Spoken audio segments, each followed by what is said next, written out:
know that dog grooming is the first step towards dog pedophilia? It's one of the reasons I'm no longer a vet. That and the fact that vets sometimes have to put animals down. You know, your fur looks shit. You're never going to make it as a racing dog. I will never forget the time I actually had to call the cops on my housemate when I found him for the third time with his dick in the cornflakes. Turns out he's a serial rapist. Guys, it was horrible. I had to file a police report and everything. Like, the police started asking all these questions like, yeah, but what was the serial wearing? It was horrible. The further the investigation went on, the more terrible stuff came to light about my housemate. It turns out he would actually profile his victims. They had to be just right.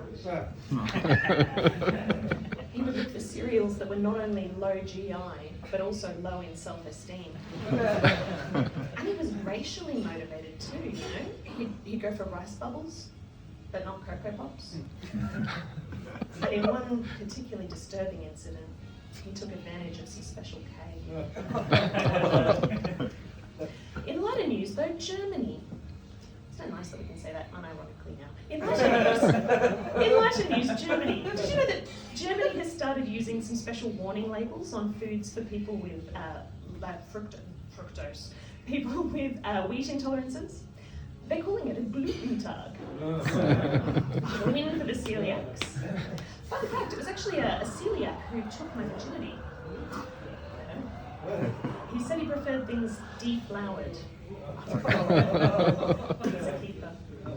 Now, I wish I could say that's the worst relationship I've ever had, but no, I have dated some doozies in my time. I'm bisexual, which means there are twice as many people out there for me to eventually file a restraining order against. I did that gag at a show once, and somebody came up to me after the show and asked why I don't identify as pansexual rather than bisexual, and I told them basically, it's because I fucking hate cooking. My feelings towards pans are anything but sexual. Although, look, I am trying to get better. I'm trying to, cook more often and get back in the kitchen. I'm trying to channel my inner 1950s housewife and get back in the kitchen. So, in an attempt to make the kitchen a friendlier, more inviting place, I've started naming some of my utensils. For example, this is Alexander. The Great. I was so proud when I wrote that joke. And look, in case you're wondering, yes, I brought a cheese grater all the way to South Melbourne for one gag, so thank you for laughing. Woo!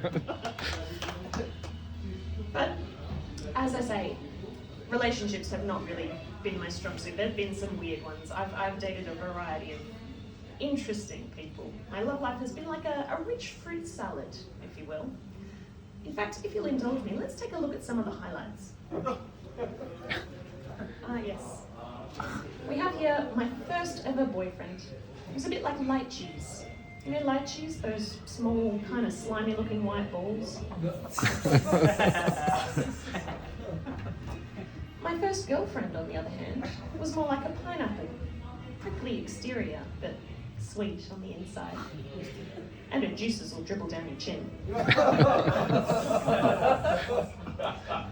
But she's not the only pineapple I've dated, actually. There was one guy who was like really into titty fucking. He was more like tinned pineapple. The kind who comes in cans. I found out recently, I'm getting to that age where one of my exes got a vasectomy. So now, in my mind, he's kind of like a genetically modified watermelon. You know, seedless. And,